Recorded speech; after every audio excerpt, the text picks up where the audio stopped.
Okay, we are on. Let me add Derek Funk here. He just sent me a friend request. Hang on. Oh, my phone is blowing up as Hey, well. you got to get my point guard added in. Don't leave out the point guard. I couldn't stand Derek Funk because he was so damn good. Okay, we are on. I am pretty sure we are on. And all right, here we go. Hello, everyone. This is Greater Peoria area rich basketball history. Youngsters these days need to do their homework. With that being said, here's another lesson. These are two of my homeboys, one that I go back to fourth grade with, and another that lived across the water, across the bridge, Doug Lee and Doug Altenberger. What's up, fellas? Hey, great to be here. Great to be here. Yeah, Boo. It feels like yesterday we were driving around your dad's Cadillac, playing biggie basketball. Man, you know what? I remember that very well. I also remember when we went over the trip playing for First English Lutheran Church League with Paul Rutherford, and we went over to Bedford, Indiana, and we stayed over somebody's house. Yep. We kicked their son's ass,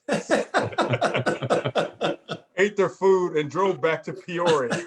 But I'm going to throw this here real quick. This is a little, you might remember this, Doug. Hang on a second.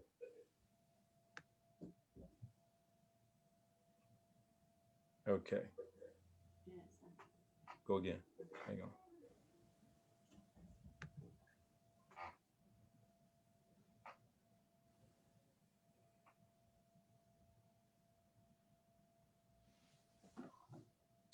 Remember that? Yeah. That's classic. Doug is huge, man. Were you playing center at that time, Doug, or what? Yeah, I was actually very tall when I was little. So and there was my point guard right to my right there. That's awesome. A great picture. But that's awesome. Man, that I like the jerseys. Look at the jerseys. Those things were probably about $10. More like that is actually 1974, Thomas Jefferson Grade School. You and I were the only fourth graders on the team. You had to be in sixth grade, but they made an exception because you were the best damn basketball player in the school, number one. And our dads both played college ball. Your dad at Illinois, my dad at Bradley. So I got on, but even with my afro, I didn't have any type of situation where I had to cut it. But it's kind of funny. I'm looking at the height discrepancy or whatever here. Well, I'm the same right now. I remember Mr. Monroe was our coach back then, and I used to tell kids when I got a little older and played in college, they'd say, I said, listen, I started off my grade school career 0-36. Boo and I didn't win a game for 2 years. Oh my goodness! You probably don't remember that, but I do. Oh wow! Hey, are your friends able to see this? Because my wife just came in and said she can't see it. Oh, people are watching. So yes, we are on. It says live on Facebook, so it's live on. Dave Salmon. Wow, what's up, Dave? Ah, the salamander. He's in the house. Yeah, Dave Salmon. Wow, and my brother John Disharoon. But anyway, fellas, it is good to see you both. We have ties. We go way back, and it's amazing. When I Google Doug Altenberger, Doug Lee shows up.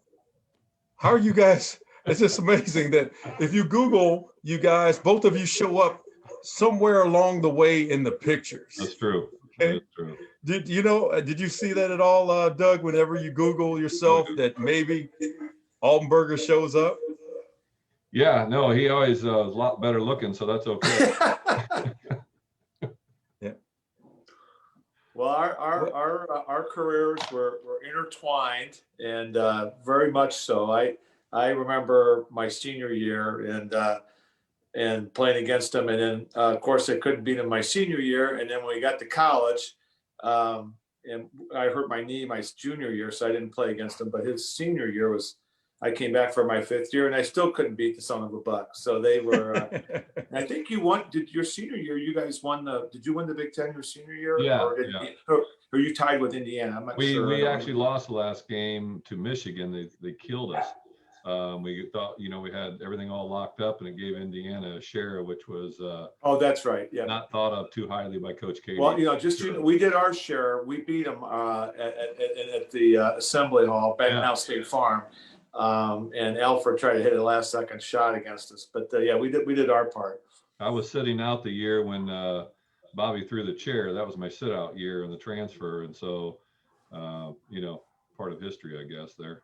Always. Yeah, but I remember we were watching on TV, Boo, and it was their game was earlier in the morning, or earlier in the day, where ours was a little bit later.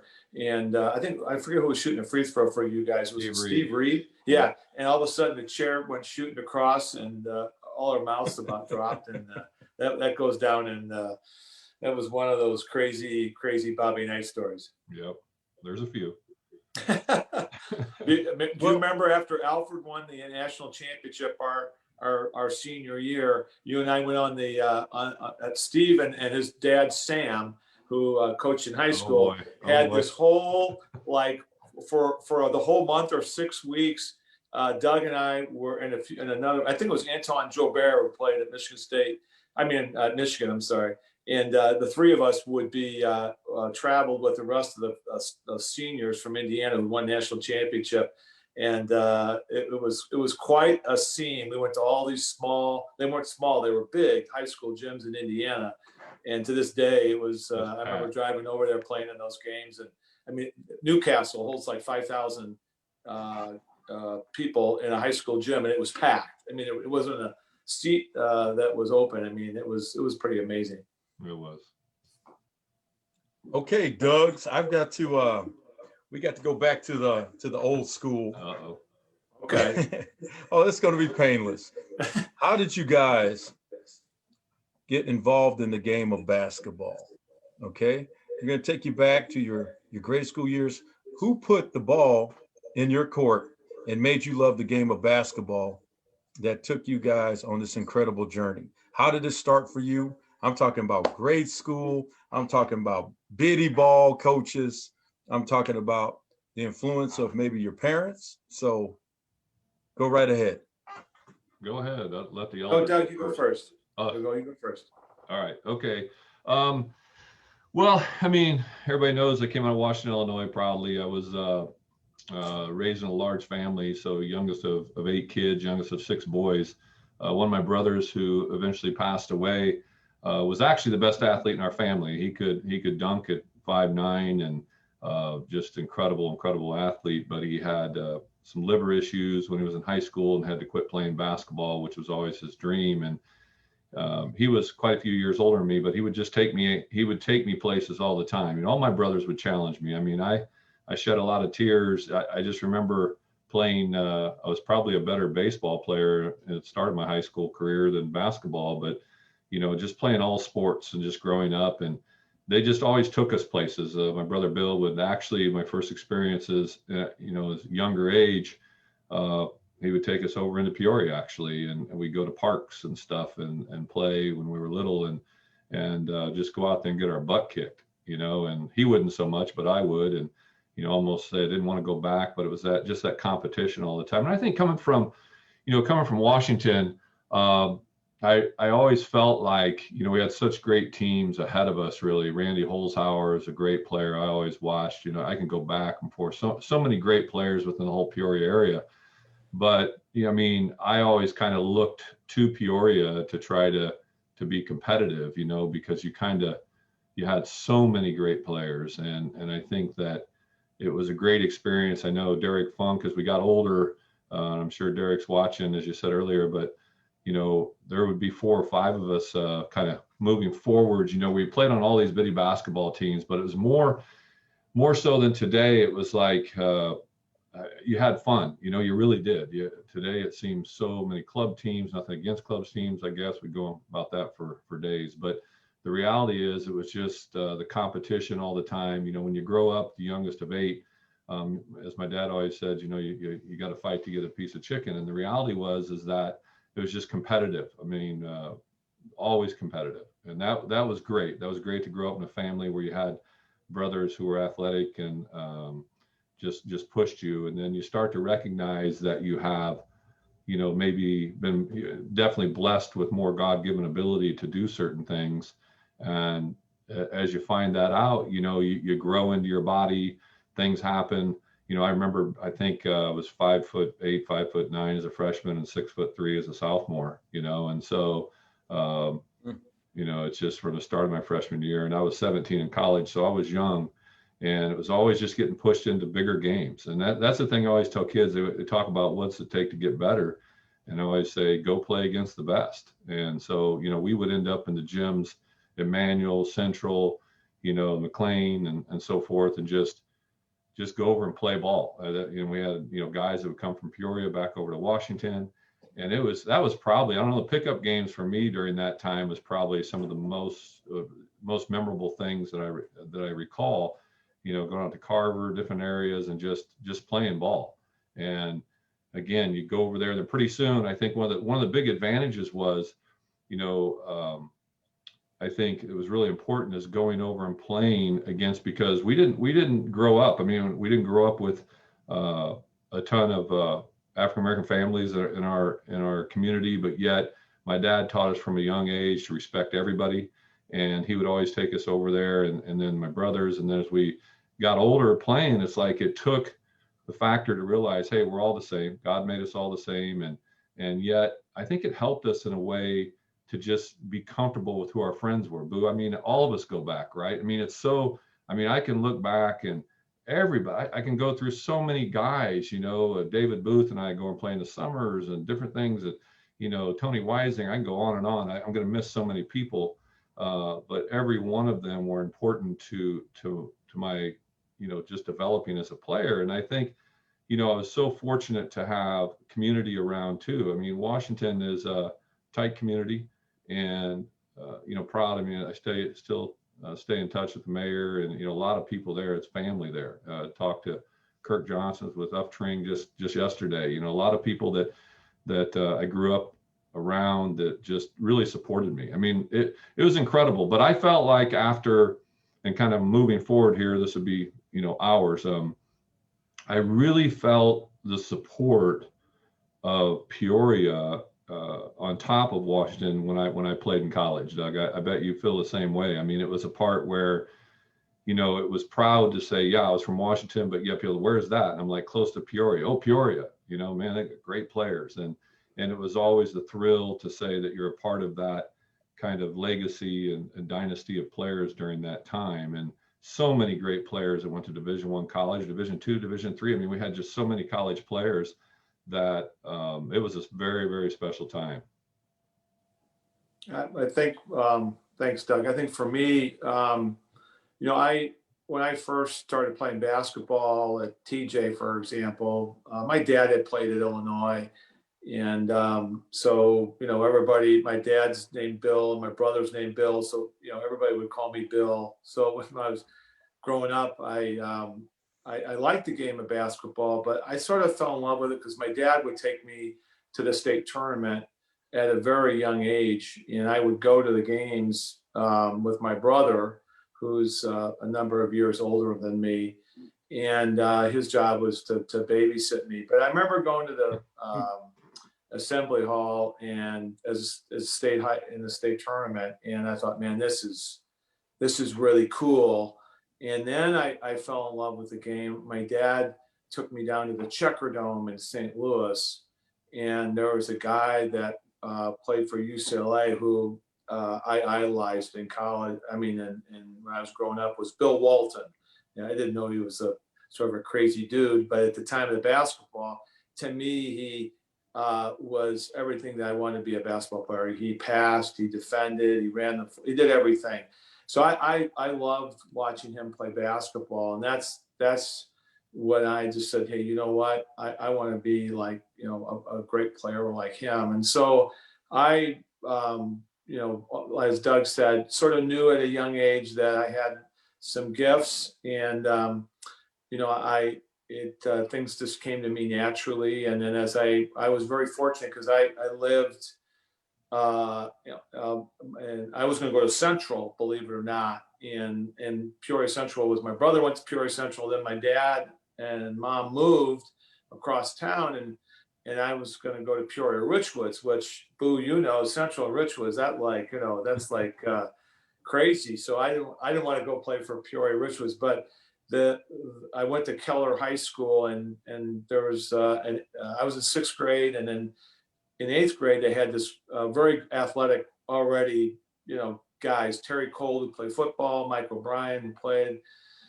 Vince Simpson, all these guys ended up being great basketball players, were the heavyweight team, and then you had a lightweight team. So I got to know these guys, which was ironic. When I got to high school, my sophomore year, they were all seniors, and they were just in a gifted class, and so they did really well in state.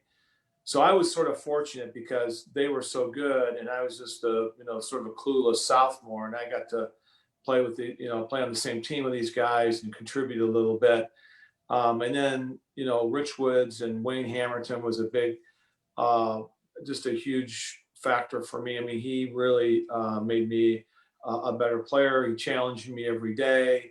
And I just, at that point, everything just sort of focused. So I just, high school is when I really felt like, you know what, this is, and then I was fortunate because we went downstate. All of a sudden I started getting all these letters for college. And I thought, wow, I mean, I didn't really play very well, but for some reason they think I'm, you know, I can play at the next level. So that really motivated me to work hard and get and play in college and stuff like that. But my dad playing in Illinois, you know, he was just, you know, so instrumental for me because my dad, you know, helped me with my game. You know, he taught me a lot. You know, he would sit down and tell me, you know, how to be a better player. So he was very, very helpful as well. And, you know, I look back and, you know, like Doug said, I was very blessed. I mean, Peoria is a great community, had great basketball. You know, we would play in the summers at Richwoods High School. You know, we had Mark Smith, Derek Holcomb, we had Bradley guys come over. I mean, it was just crazy. Doug Lee would come over. I mean, we had guys that would pick up games. I mean, it was insane how much talent was out there. I look back now, that was just in Peoria. The guys, not even just Division I, but he had Division II and I mean, III, and those guys could play just as much as we could. So in the summers, it was just amazing basketball. So that was sort of the golden years, I think I would say, for Peoria. I mean, I'm sure they were great, you know, Calvert Chaney and all these other guys came in, you know, and some of the other great players. But my point is that a lot of guys from Indiana came over there and, you know, recruited, you know, Purdue got Doug and, you know, Illinois, we recruited. I mean, it was a fertile recruiting, and it was just amazing to be a part of that with Peoria, and just the type of basketball was being played. You know, it was just, as Doug said, you would go and people say, you're from Peoria area. And it was like, wow, instantly they knew that, you know, there was this great basketball there. And I look back, and Boo, you mentioned too, Paul Rutherford. You know, he ran this little bitty youth basketball, and he ran it with an iron fist. But he was really a sort of a cool guy that really helped funnel young players and channel them into being better basketball players, especially for high school and stuff like that. So there was a lot of people that supported Peoria basketball. I was gonna add something that, you know, one thing you mentioned, Doug, talked about is that there were so many great coaches. I mean, Steve Doty knows our high school coach. I love him. Matter of fact, I think his birthday yesterday, so happy birthday, Coach. But the fundamentals were something that were taught everywhere we went. You know, I could remember going, whether it was, you know, Bisher, Westendorf, didn't matter, you know, you go through, and I remember going over to play and have basically McLean, you know, stop games and go, you know, you didn't do this fundamentally, and get out of the gym. You know, it was pretty common in those days to kick players out of the gym, right? Both at our place. I mean, Coach Doty kicked me out a couple times. So, I think it's a part where, fundamentals were fundamentals, and you worked on that. I still believe in that today. I still believe the great players can do the fundamentals. And, back when we played, if you couldn't, triple threat, couldn't do the right things, and just being taught that at a young age. I never went to all these camps and everything to go to. I was invited to Nike camps, all these things. I never did. That's, I think, when Nike camps got started. But, I'd go to Coach Doty's camp, and, I was a lifer there. But he taught me the fundamentals all the time of how to play the game fundamentally. And when I got in college, quite frankly, when I went to Texas A&M first, and still love that school, it was a shock how far ahead I was fundamentally than the players there. And I really, people, contrary to what people think, that I didn't like Texas A&M, I did. I wanted to get back to Midwest basketball. I was starting there and playing, and on my way to a great career there. But the reality was, after I got hurt there my sophomore year, I wanted to get back to Midwest basketball and the fundamentals, and get back in the same conference with Doug. Yeah, I mean, and that's a good point. Yeah, and the other point is that there were a lot of great coaches in our league, and I look back at Chuck Busher, who was a great coach at Central. Defensively, I don't think there was anybody better than him. I mean, when you played Peoria Central, you knew that you were in for a battle defensively, and it was going to be a low-scoring game, but you had to be mentally and physically tough. When you played at Peoria Manual, Coach Van Syke was another discipline of the spread offense. So they spread you out, and he attacked you in a different way, and he always had good athletes. And Peoria Manual was always right there. And as Boo and you and I were talking earlier in the week, I had forgotten that they came out of our regional or sectional and went on to go downstate. That just tells you the depth of our league that we had. So the league was, we didn't travel a lot because, the way that we had so many teams, so we didn't go up to Central. I mean, I'd go up to Chicago or go down to St. Louis. So we didn't always maybe get the exposure, but as Doug said, the coaching and the fundamentals and the way the guys, also the coaches, didn't recruit, but they knew how to identify guys that could play and contribute and play at a different level. So they weren't like, I remember playing one time, my freshman year, this is a funny story. We were playing Peoria Spalding, and we got beat by 20 points my freshman year. And I'm like, my gosh, they're going to be really, really good senior year. And the freshman coach, Coach Isley, laughed. He said, Doug, those guys have maxed out. They're as good as they're ever going to be. And you'll be fine by your junior year. You'll be, Yeah. And so I laughed at that, but that goes back to coaching, looking at maybe a young Doug Lee, who's freshman year, who's, 5'9", but knows that he maybe has his growth spurt. He's got the skills, and we can teach him the defense. That you don't see a lot in high school anymore. I get frustrated having 3 kids go through, high school sports, and identifying someone that maybe hasn't hit their full stride yet. Their freshman, maybe sophomore year. The coaches evaluating talent, especially sometimes.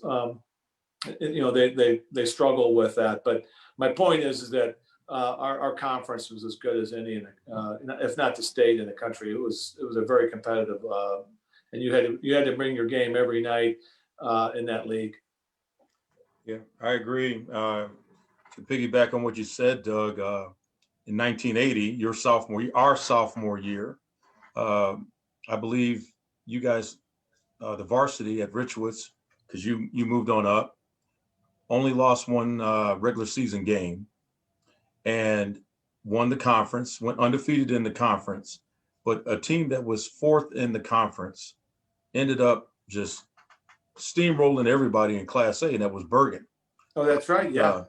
Yeah. So we had 2 teams from the conference that were in the Elite 8 in, down in Champaign. And unfortunately, I was a sophomore at the time. We lost. I wasn't on the team. I was on the sophomore team.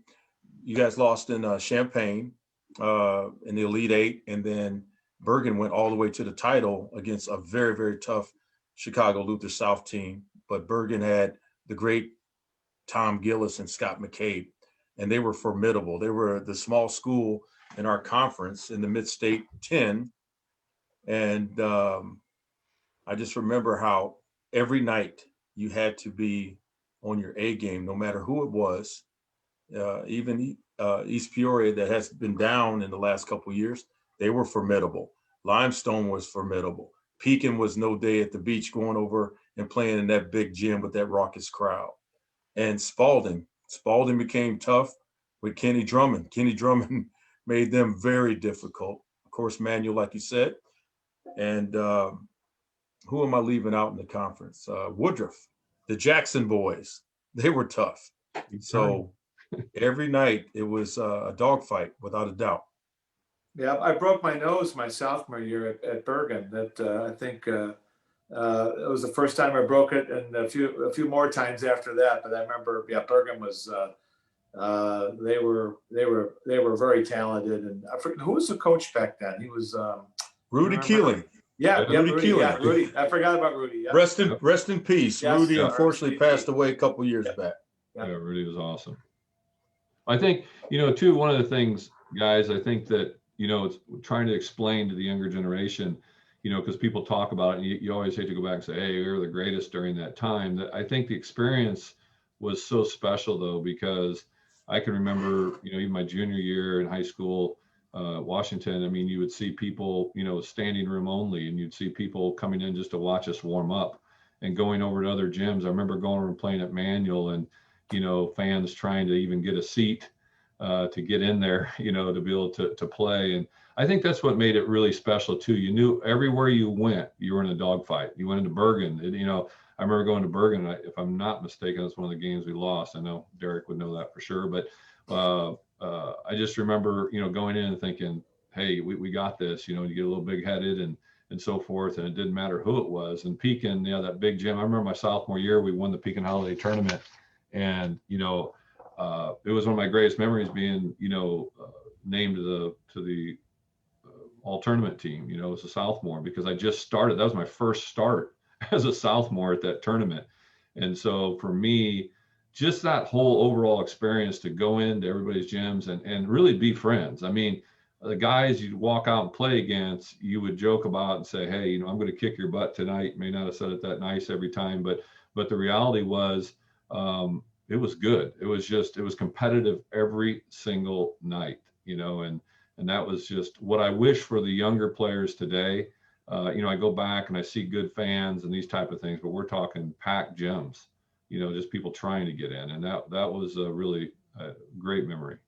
Well, I think too. I'm going to call you Lee, and I'm going to call you Augie. Yeah. Okay. So Good. First of all, Lee, name some of the great players, some of your great teammates that you had during your career at Washington. And I'll ask you the same, Augie, when Doug is.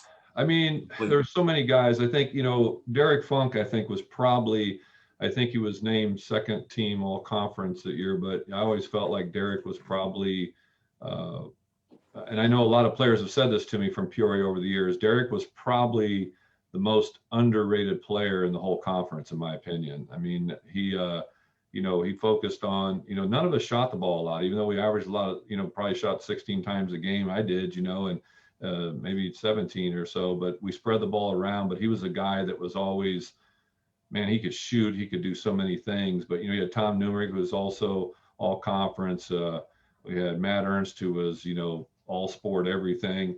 We had a great group of guys, even, guys like Jimmy Hardesty, guys you may not know that would come off the bench, and different guys that played. And, I think for me, I always mention Derek because I think he was, again, one of the most underrated, very competitive. That guy can go back and tell me what happened in games, back when we played, that I'm just amazed by. But he's a student of the game. And again, I always want to give him a shout out because it's just incredible. And Doug knows this very, very well. I played point guard at Texas A&M, even started against a couple games, which is kind of crazy. But being a point guard's one of the toughest jobs on the floor. You got to keep everybody happy. So But I think, and not the effort to leave anybody out, I am getting old, but I just felt like we had a balanced team. We had a lot of players, and I think I always felt we had a guy by the name of Chris Herman that played at ICC and then went on coach, and, Chris is still in the area. I love Chris. I think, Chris, there was just some situations where he didn't end up playing for us his senior year. I always felt like if that guy played for us, and I say this, knowing how good everybody was, I really felt like we would have won state pretty handily because we missed that big guy on the inside. And he was, turned out to be a great player and a good college player as well at the level he played at. Chris, good man. Good man. Well, for me, first of all, Rich Woods, I was sort of fortunate because before I got there, you had Derek Holcomb and Chris Smith and Mark Smith, and you had all. I can go on and on. I mean, the talent level was the bar was pretty high when I got there. Now, as I mentioned earlier, the guys that I knew at Keller, a bunch of those guys like Terry Cole and Mike O'Brien were who to this day are my dear friends. But we had Vince Simpson, who played on that team.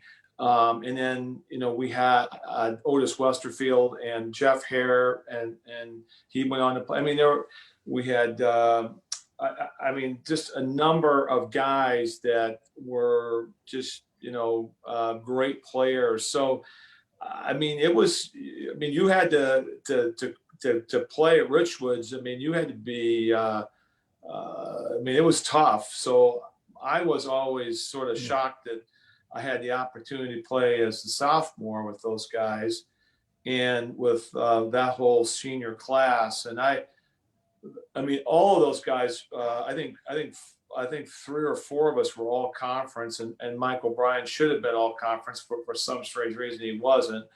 And then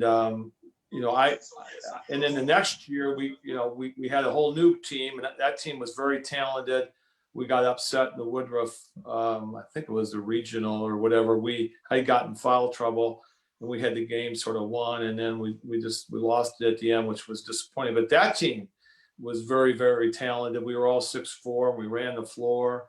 We had Cookie Monster, and I'm trying to think all the Otis, myself, Jeff Hare. We were loaded then as well.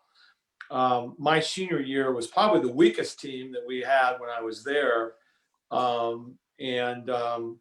They were younger, so it was sort of it was a little bit of a challenge that whole year. And to be honest with you, I was surprised we even did as well as we did in the conference. But Rich Woods, the bar was set high there. Wayne Hamilton had it going, and he had it going before we got there with Holcomb and that whole team, and they were ranked number 1 in the country at the time, and they went to Galesburg and lost that game. So we ended up playing Galesburg my sophomore year in the regional, and against a very talented Galesburg team, and we won that. But that was sort of a big payback. Everybody was into that game. The place was packed. It was like Doug said, you had to get there hours and hours before the game. It was I'd never experienced anything like that in my life, and it was pretty intense. So, like I said, it was Rich Woods was at the time was really we had a lot of success. Before I got there and during my time. Doug made a point there, Boo. I think too, it's also important is that during those days, you did just go in as a freshman and dominate. Because you had, I remember wait your turn. Yeah, you had Dan Witzig, Wes Blumenshine, maybe some names that guys haven't heard of, but great solid players that were really good. And I mentioned Randy Holzhauer earlier, who I looked up to, as I got closer to high school. Great players. So you weren't walking in during those days like today. I go back and watch games, and I love my high school and go back and see it, but I see guys playing at a younger age. Some of these guys, I'm like, man, they wouldn't even seen the light of day during those days because the talent was there was so much talent, I think too, Doug, the coaches, like you said, the quality of coaches. So they developed talent. They worked. They would work on the fundamentals with you. And so, as you got to be a junior and senior, that was your turn. and to step up and play well. So and as Boo said, you had to wait your turn. But during when you're waiting that term, I mean, they were drilling you for, making the correct pass, good defense. You had to be a complete player. They were teaching you all facets of the game. So when it was your turn, you were ready. So that's the one thing I see. I don't see up here in Chicago. I mean, it's just they throw the ball out half the time, and guys are clueless. So whereas down there it was much different. Well, okay, Lee and Augie, I'm going to move into our senior year, in which both you guys, Rich Woods and Washington, were leading the conference, same record, but on the get down to the last game of the season, Doug Lee is ahead by 53 points for his season is complete. And Altenberger needs 54 points, I believe, to become the conference scoring champion. And I'll let you guys talk about this because, I was playing for Central at the time and we played that night. And it wasn't like now in which you could get on Twitter and find out what happened instantly. You had to wait until the news came on at 10:30. Well, actually about 10:18 is when the sports came on. And I got home that night and I was like, oh my goodness, he dropped 55 on Pekin. What the hell happened? So with that being said, hang on.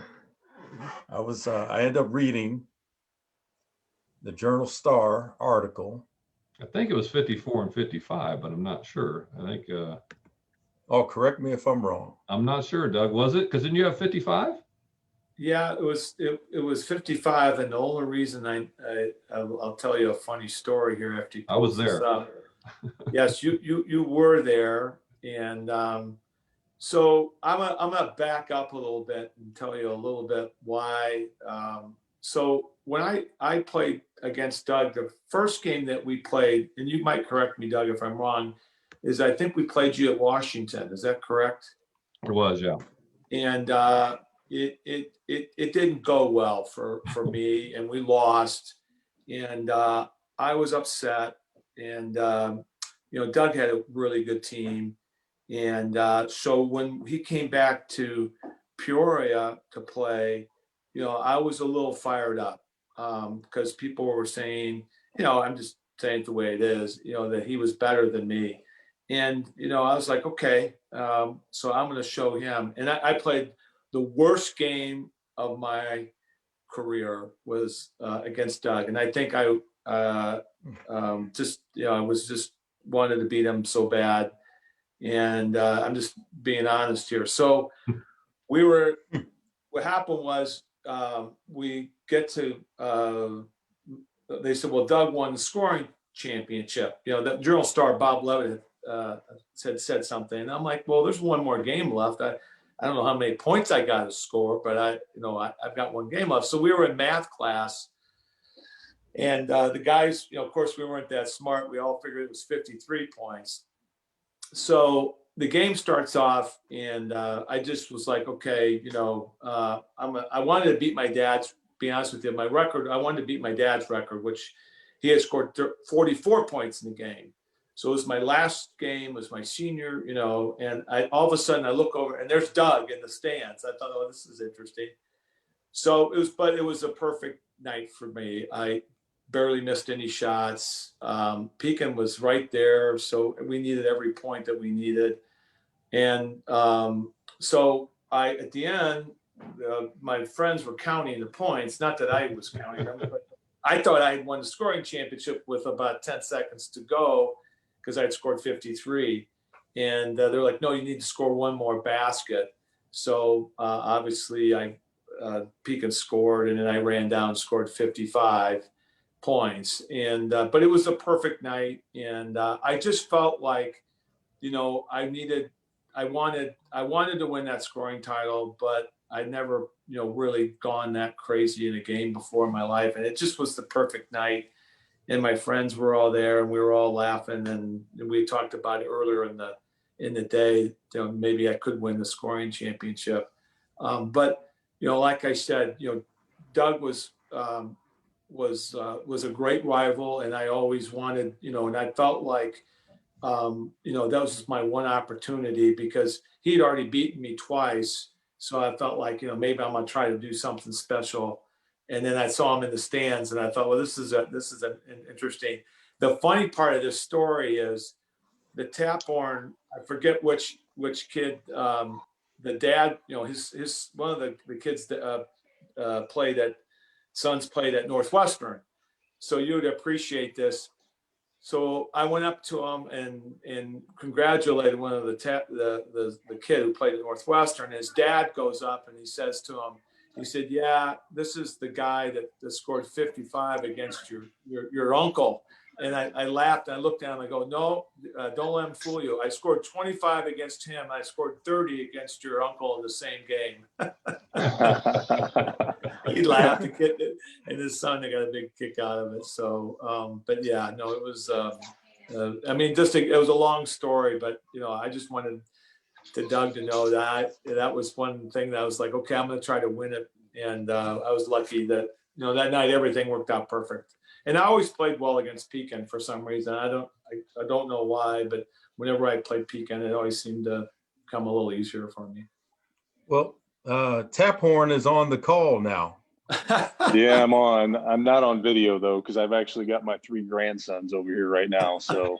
Oh, let's see them. Let's see them, man. Come on. Well, I won't show you to them right now, but. Yeah. Like Michael Jackson, you want to hide your kids from everybody. No, they're not always the best behaved, but they're doing okay right now. Okay. Well, I think you heard what Augie had to say. So. I did. That was a great story. I didn't realize he did that. So, yeah. So that was my nephew. Oh, Nathan, there he is. Playing. Hey, yeah. Hi, guys.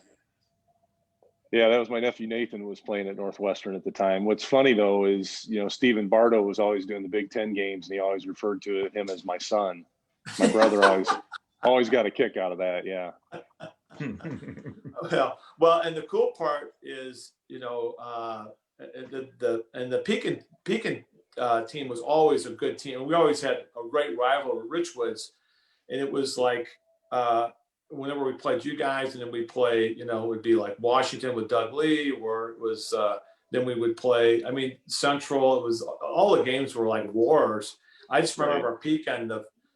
We always were resentful for Pekin because when we got in the Pekin Holiday Tournament, we always felt like we got the the bad seed. So there was always and then the guys that were a couple years older than me, they had a great rivalry with Pekin. So with I'm thinking Brian Benassi and all these guys. I'm trying to remember all the guys on that team that were a little bit before your time. No, Brian was a senior. He was your age, and so I was a sophomore. Yeah, he got hurt, didn't he, during that game? No, I don't think so. Yeah, he got hurt. Okay. He got hurt because I was over there going. Hurt his ankle. Because we that must have been why Zurcher played so much. Kind of a joke, but Coach Doty, I love him, but he had so many games. I remember coming out of a game and having 40 points starting the fourth quarter, and he said to me, "No, you got to go over and sit down." And I was sitting there going, "Why are they not taking Doug out? They literally are not going to let him do it." So and I mean, it was a close game, though. It was close, but the last minutes weren't. They had opened it up, but the thing was, it's kind of funny because I'm sitting there going, "Hey, wait a minute! Usually, you get taken out of the game about this time," and it was, but it was fun. I mean, it was. Now it's kind of funny how God works because Doug and I, as I think Doug would attest to, we have a really close relationship. We rivaled through high school and got to know each other even better in the Big Ten All-Star games after our senior years. And I call him a true friend today. We just, we talk a lot and so forth. But you know, when you look back, and it was that competitiveness. So literally, I'm sitting there going like, take this guy out. You know, what are you doing? And I remember somebody getting hurt. I think it was Benassi got hurt because when he got hurt, It was Benassi. Benassi's one of my closest friends. Yeah, because he was guarding Doug, and I'm like, he came out and he got hurt, and I'm like, what in the heck? I mean, I'm ready to go tape up your ankle or whatever. Back out there, fellas. This is what Brian Benassi told me. What he wanted me to tell Doug. He said he wouldn't have gotten, if he wouldn't have gotten hurt, there's no way in the world he would have got that 55 points. You know, he was, you know, just being Brian. I think he's right, though. I don't know. Yeah, I just remember. And Pat Pollard wanted me to tell both of you guys. Yes. Hello. Well, Matt was younger too, so if Matt was older, it might have been for all of us a little tougher thing. Yeah. Matt, I think was 2 years younger, weren't you? You guys paved the way, right? Exactly. Yeah. Pat said that Pat Pollard, Bob Levitt was coming down and telling the assistant coach of Richwoods how many more points Doug needed to surpass Doug Lee. And then Pat wanted me to ask you, Doug. He said, I've gone to a couple of Richwoods games over the past several years, and I noticed that big thing on the wall that would have all the records of past. I mean, every time I walk past, I would see Mark Smith, 49 points. Mark Smith, 49 points. All-time leading scorer, Shug Williams. All-time leading rebounder, Derek Holcomb. That thing was big on the wall. It's not there anymore, but it was there in 82. So, Doug, you knew what the record was. It was 49 by Mark Smith, right? Mark, and that's true. You're right. That's a good point. Mark had when I got to 40, high 40s, I'm like, okay, now I can meet Smitty. So I was like, I want to meet Mark, and it's sort of fed on each other. And I I'd forgotten that Brian had gotten hurt. And he was a good defender, and I totally forgot about that. But so it was a fun night, and it was sort of crazy. I used to, and then I'd play against Matt in the Gus Mackers. We played in that a few times. Yeah. And those were the thing about the Gus Macker tournaments we had in Peoria. Those things were amazing. Oh, yeah. All the guys the talent was incredible. Yeah. Yeah. I mean, it was nuts. With David Booth and all these guys coming back playing, and Curley Boo. Yeah. Yeah, my kids, we would go to the Globetrotters, and I'd say, "See, I know that guy over there." They're like, "Dad, you don't know him." You need to show them the picture of you and I when I had the afro from '74. That's back in style. Back then, so.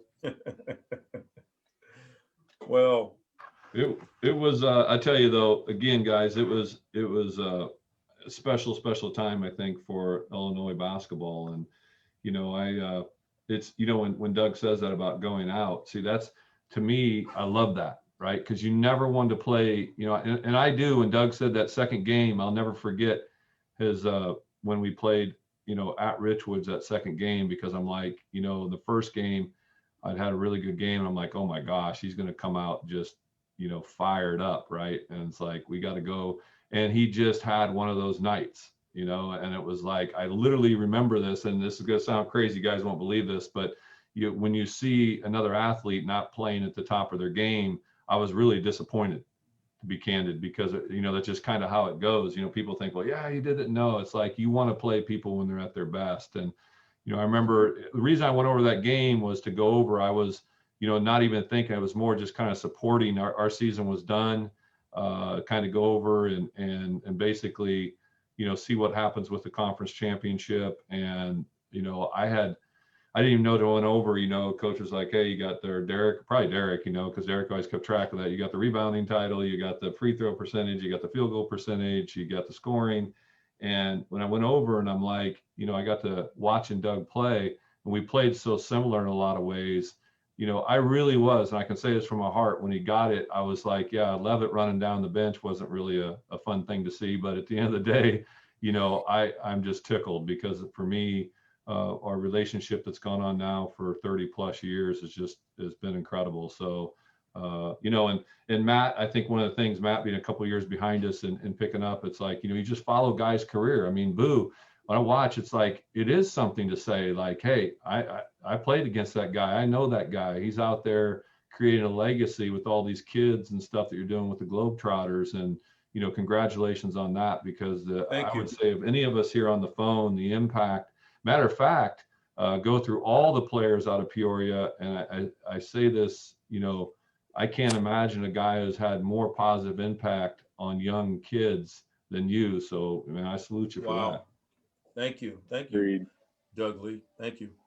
Thanks. Yeah, I mean, I've had friends who've gone up to you that grew up in Peoria that, you know, you didn't know, and who knew me and said, you know, I went up to Boo, you know, in Chicago, and, you know, he's, you know, you didn't know him, but you say you're from Peoria, and you made them feel like, you know, really special with their kids there. And I can just tell you, guys, I'd run into them later and they'd say, hey, listen, you know, he's just a terrific guy. I go, of course he is. He's from Peoria. You know, we're all good guys.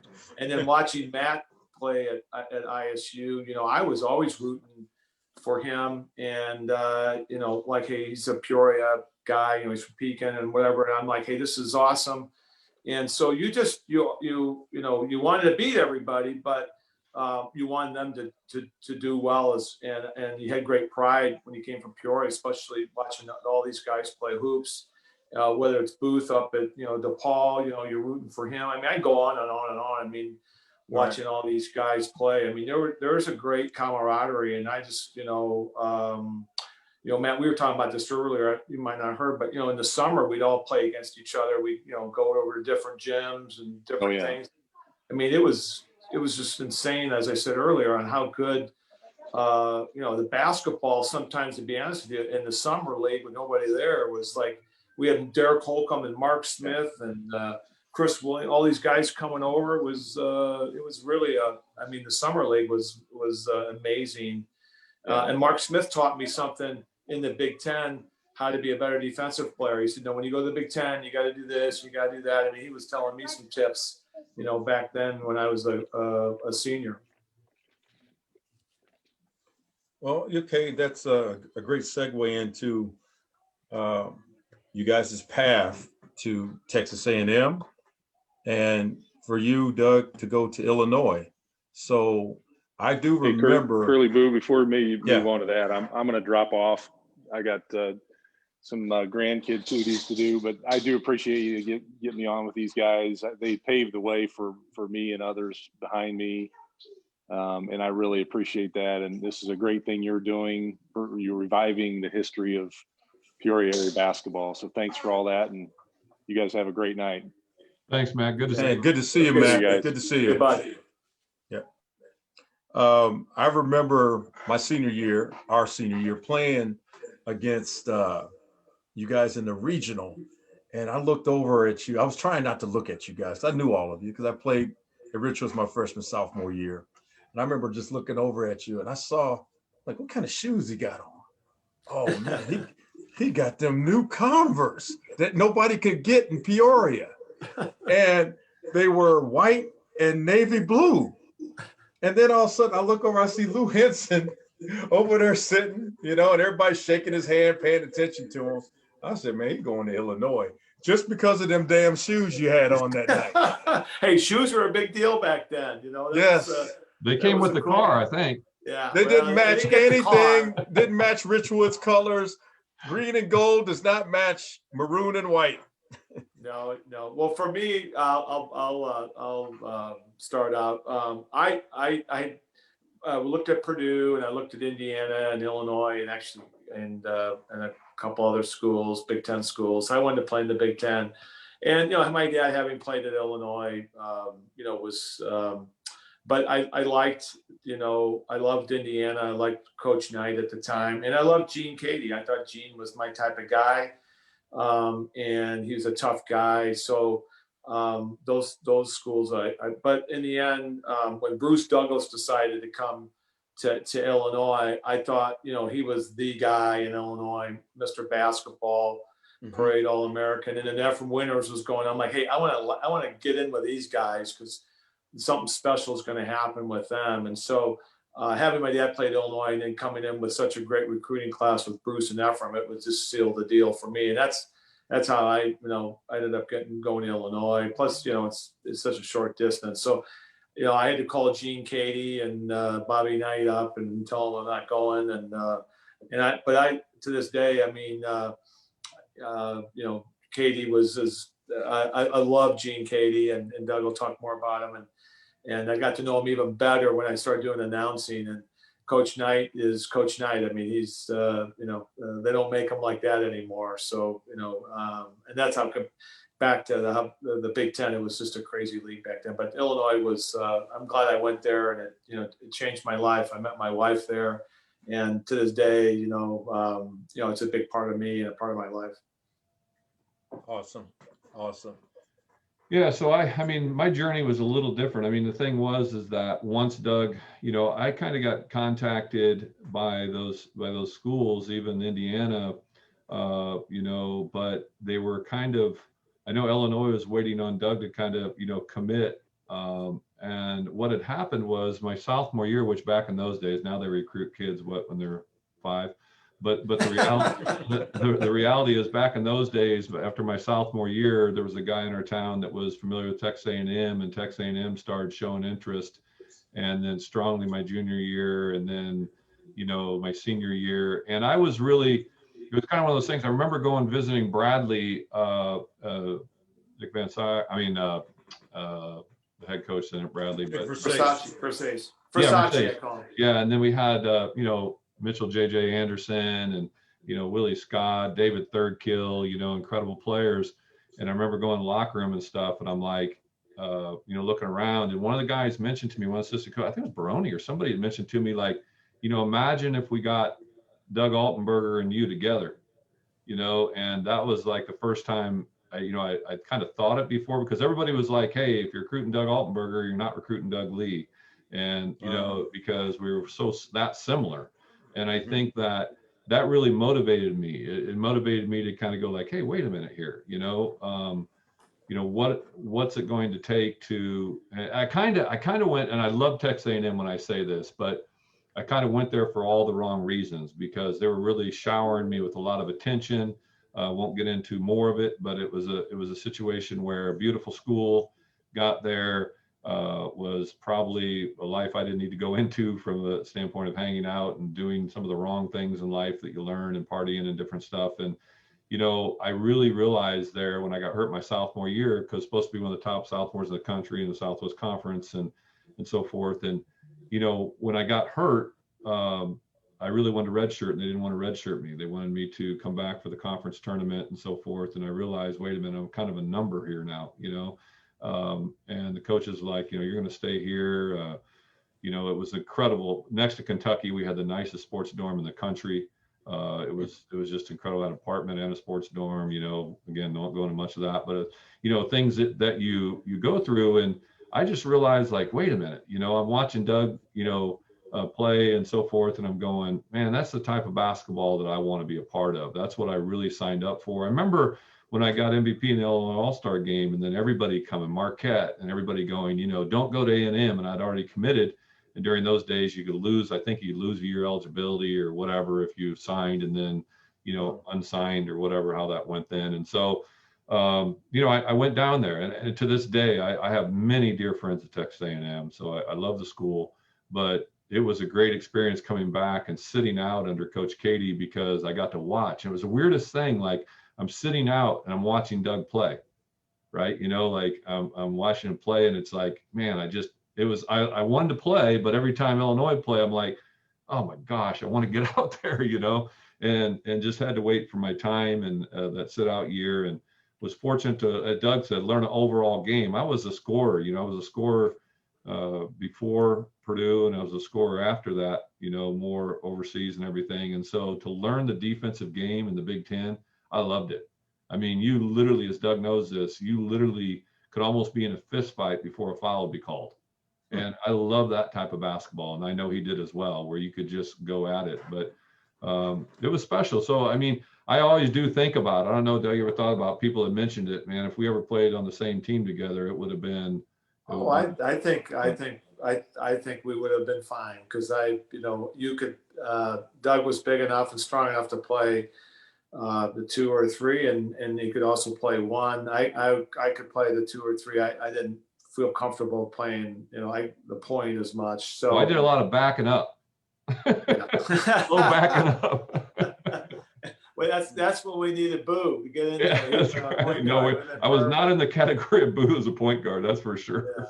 Yeah. But yeah, no, it's I mean, at Illinois, my sophomore year, we had such great success, and then we thought my junior year, everybody coming back, we were ranked number 2 in the country, so we thought we were gonna really be able to have a great year, and then we had injuries and we had a few things that were going on that didn't fit well, chemistry wise, and so we struggled a little bit, but we got it going back again at the end of the year.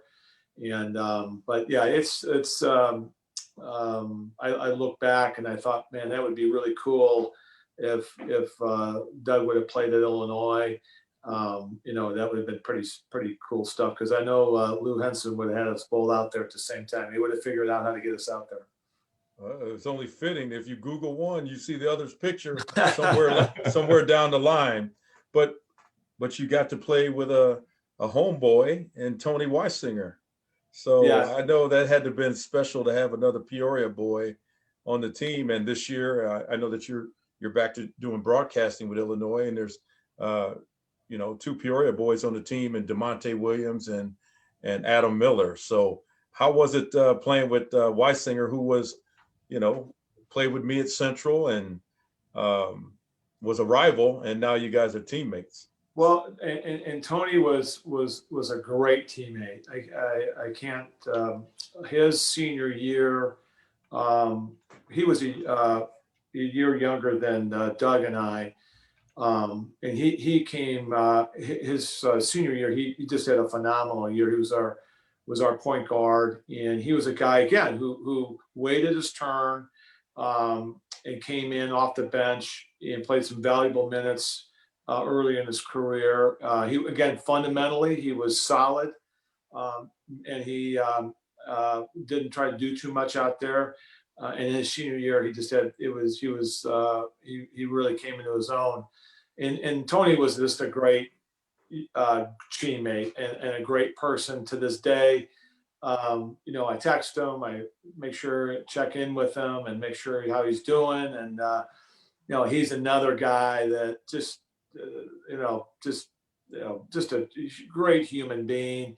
He's been coaching at ICC all these years and just really impacting young men. So I just think the world of Tony, and as a teammate,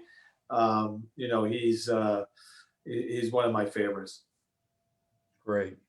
And I feel that. Tony's incredible. I mean, he is just briefly, he's an excellent human being, just like Doug said, and it's just always been a great representative of Peoria basketball as well, like yourself, Boo, and so many guys to come, but always respected him. That guy played hard, man. He played hard. Yes. That's one thing I think about Tony. People talk about his athletic ability, and he had it for sure, but he worked hard. Tony worked hard. He could on a fast break, Relentless. he could pull up on a dime, stop, full and pull up right at that free throw line. That's what Incredible body control. Yeah. Oh yeah, and he just pull up and hit that floater, and it was something beauty, and he nothing but net too. I mean, it was something. He that was one of his go-to shots on a fast break. Now, he didn't always pass it to the guy on the wing on that fast break, but that's okay. I'm pretty sure he's watching right now, but I have a couple of messages here from people that admire you and people that you played against. And one of them is actually kind of funny. It's from Ivan Stone. Okay. Ivan told me to tell Doug Lee, hello, it was great to battle you. But he also said to Doug Altenberger he would like to apologize for stepping on your head and bloodying your face in a game. I don't remember that happening. I was, of course, there, but he said he's sorry. So, well, put it this way, I don't remember it, but I did get a couple bloody noses in my career, and about 4 or 5 years ago, I played in a pickup basketball game in Mexico, of all places, Cabo San Lucas, and I broke my nose down there. And the doctor came in and said, "Man, your nose is broken in 4 places." I said, "Well, take care of it now, doc." So I got a nose job down in Mexico, and Oh my goodness! so I can tell you, I had a few deviated septums in that nose. So, but I'm good. Okay. I'm back. I'm 100% now. Okay, so I was just at the ear, nose, and throat specialist having it for another surgery. So I've had, I think, Doug, it's going to be close, but I've had 5 nose surgeries. Really? Wow. Yep, and it still can't. I got a deviated septum so bad they can't fix. So Okay. it's but Well, it's go to Cabo San Lucas. It's a great. Yeah, that's what I'm saying, right? He'll take care of you. If I didn't have insurance, I probably would. Well, Doug Lee, I have a message from Washington's mayor, Mary Gary Manere, and he says, "I played for the Panthers with Doug's older brother, and little Doug was our bat boy when we played softball. Doug was my first speaker at my mayor's prayers breakfast in 2001, and we sold out for the event. He's Washington's favorite son." That's from the mayor of Washington, man. Oh, I appreciate it. I mean, you know, a lot of times positions, I always give the glory to God. It's a part where I didn't have a relationship with Jesus Christ when I went through sports. And I think when, until I got in professional sports, my first year, George Carl was a coach in the minor leagues. And, you know, you really once came to the Lord's, and Doug knows this as well. He's come to the Lord as well. And it's a part that, you know, I won't take this time to preach to anybody, but I can tell you my life was drastically changed, and you know, I'm always a work in progress, but you know, the city of Washington has been incredible to me. We've had Alex Peters, different players have come up, great players, you know, guys, I can mention so many guys, my brother-in-law, Todd Foster, you know, that kid used to bug me and, you know, try to always want to go play ball with me when I was younger, and ends up, you know, getting 3 Big Ten championship rings, being a captain on the Big Ten championship team. So, you know, just the memories of people there. But to the mayor, I think, you know, again, coming up a big family. I mean, Gary, I used to watch him play ball and baseball, and that's how I got my love for baseball. And everybody always says you could be a lot better baseball player than basketball if you focused on it. And I don't know, I just love that round ball and that, you know, big round ball to play. And but it's an honor. It's an honor. I know a lot of places I went and represented. I know during the tornado, I was asked to come back, and when that happened and everything there. And you know, I never forget where I came from, and it's always nice to be proud of where you came from, you know, and so that's, I appreciate that, Gary, and the whole town of Washington. I hope I represented well, but you know,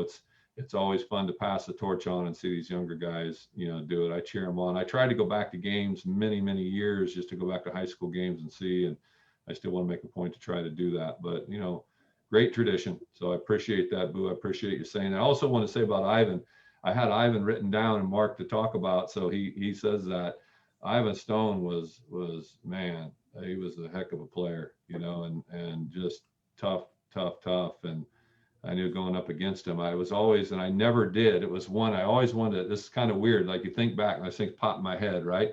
I always wanted to dunk on Ivan, and I never did. But, you know, that goes back, it kind of brought that out, right? I'm not even thinking that, but I remember like this guy's tough. I always wanted, and I'm sure I never did. But, you know, that's kind of what you thought about during those days. It's like, I'm going to go out and get a dunk on these guys, you know? And I think that, you know, the whole Washington thing, we started off the mayor thing, I appreciate, but I did not want to not mention Ivan because, you know, all those guys, and I know Tony Goalie and the things, and a lot of people talk about the history of Tony, but I just want to acknowledge like Tony was an incredible basketball player, you know, and played a lot of pickup games with him and guys. And I'm glad that you mentioned Tony Gully, because Al Alexander, I'm pretty sure you remember the speedster from Manual, Al Alexander. He was asking if you guys remember Tony Gully. Oh, yeah. Who passed away a couple years ago. And Doug, you and I in the past have talked about Gully, and I remember my gosh, you always saying that he had the could turn a pass into a jump shot so quick. And rest in peace to Tony Gully. Malcolm McGee, called him Mike back in the day. Yep. Malcolm McGee says, "Hey Doug, it's great to see you guys." Yeah, you know, no, so and Tony Weisinger is watching. Yep. Derek Funk is watching. Yep. There you go. Susie Stout Sorensen now. Says hello, Doug. All Sure. right. Yep. Well, My dad and her dad were Kyle. best friends. Best friends. Kyle Stout. Yeah, the legend. yeah, that's awesome. Central legend. I tried to tell my camp, I introduced him. He came by my basketball camp because his grandson was working my camp. And he walked in and I was like, oh, Kyle Stout, how you doing? And I introduced him to the Central players. I said, man, you have no idea how good this dude was. Yeah. This is one of the greatest players to play at Central, Kyle Stout. So, yeah, and then his daughter, I believe, won state championship, played in the state title game a couple of times. A couple years before us, I think, Doug. Yeah, George Montgomery called you Steve Kerr before Steve Kerr, Augie. Yeah, there he was our catcher in baseball. Yes, Steve Kerr, good dude. Good dude. I was actually on the baseball team with you, Doug. Rick Snarr wouldn't let me off the bench ever. Ever, let me be quiet. Well, let's see. There's just maybe one thing I wanted to talk about here before we wrap up. But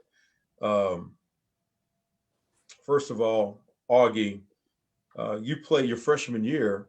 You mentioned that you played with Bruce Douglas, who was the end all be all of our senior year, McDonald's All-American and Mr. Basketball. And they had that 50, 60 game winning streak until Mendel got him.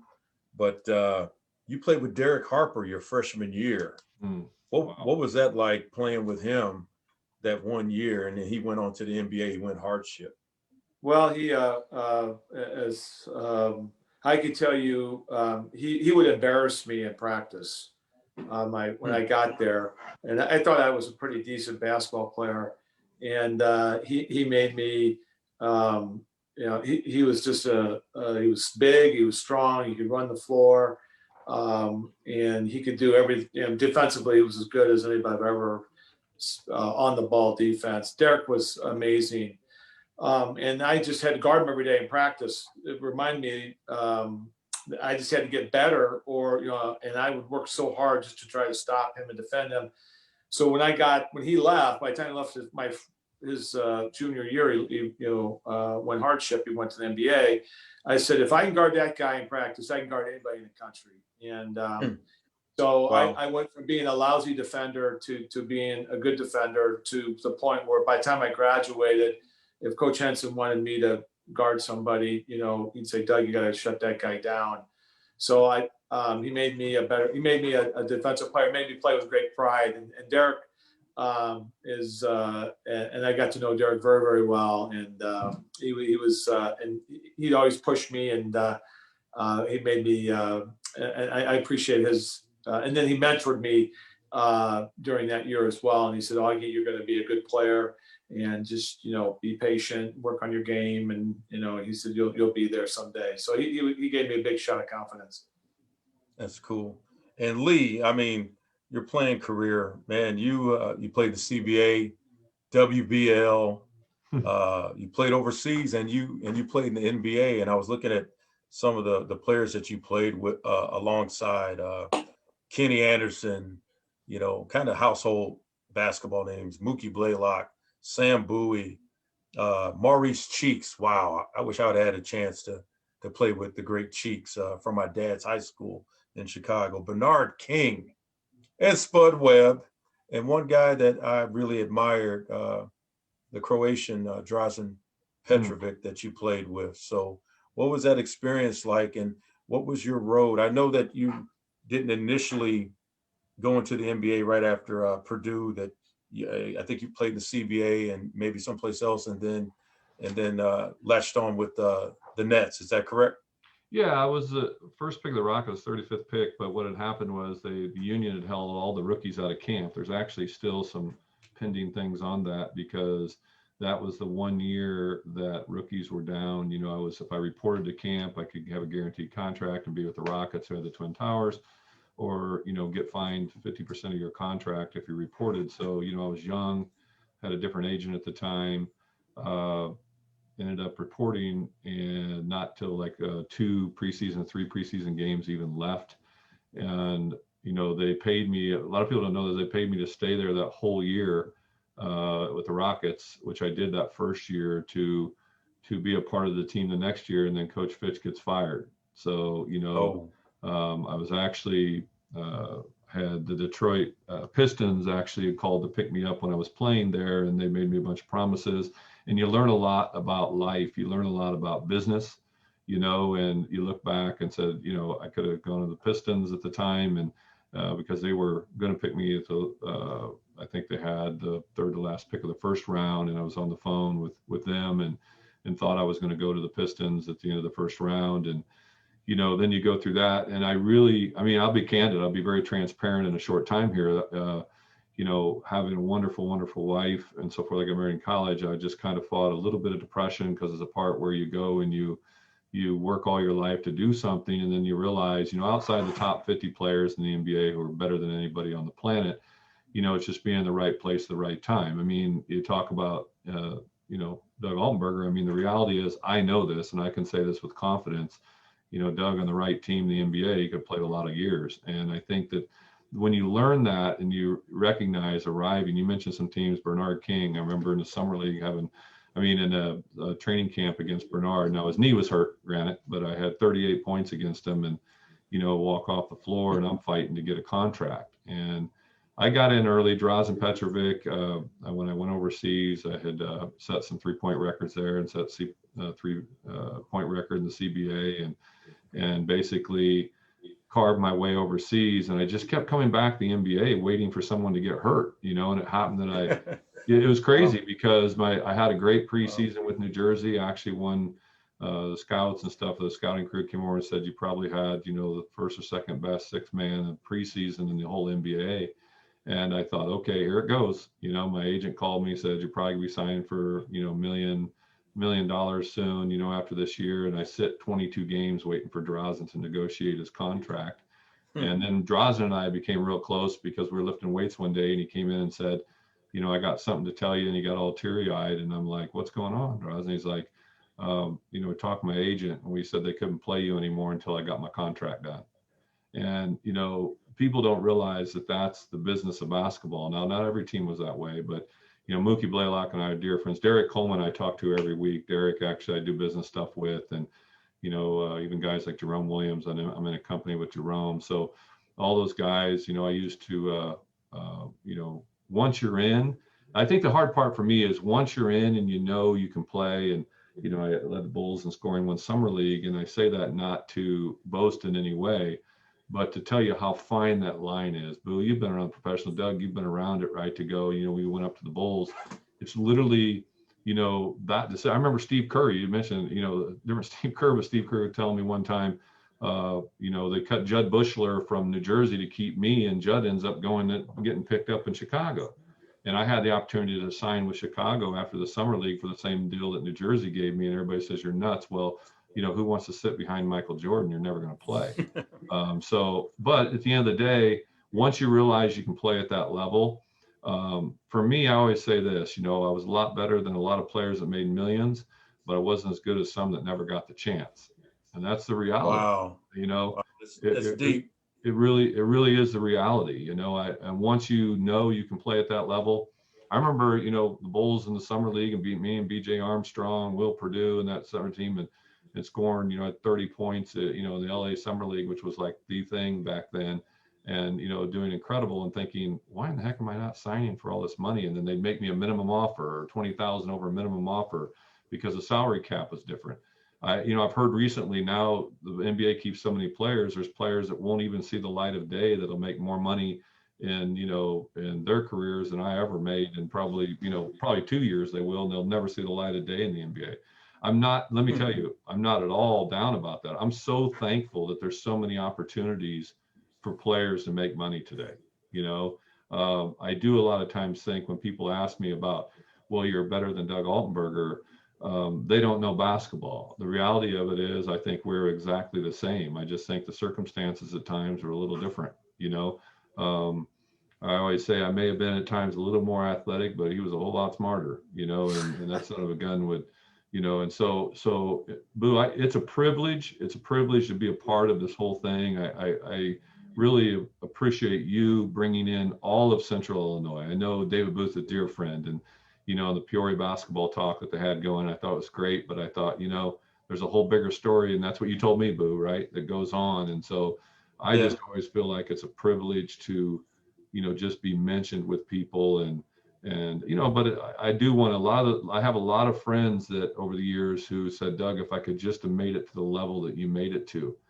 And I get a chance to tell them about the Lord, and I just get to say, hey, stand in front of 30,000 people shooting a free throw, it doesn't even hold a speck of sand compared to relationship with Christ. So for me, it's just something that I feel bad sometimes because there's so many good players.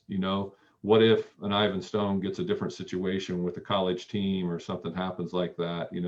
What if a Derek Funk goes and gets, on a different team and allowed to do things? That's the thing I saw. I mean, you had to be good. You had to be really, really good to get to the next level. There's no doubt about it. But I always want those players to know, like, it's a fine line. And, I got some breaks and didn't get some breaks. I remember hurting my ankle so bad and never thought I'd play again when I was in the NBA, and, was fortunate to be able to play here and there until I was 35. But, it's just a privilege. So that's all we're not short on words, right, Doug? No. Boo, thanks again for connecting. Doug and I have been close friends for many, many years. And, it was fun to relive, today, the high school and also with college. And then, for me in the pros, to be honest with you, I love the game, but I had decided at a certain age that I wanted to have a family. And, I got married, and, I decided to go another way. My wife always laughs because she says to me, I said, well, we could have gone to Europe and, made some pretty good money and played a couple times a week. She goes, no, you're lying. You didn't tell me that. And I go, no, it was the case. But, my folks still live in Peoria. I love Peoria. I go back there all the time. I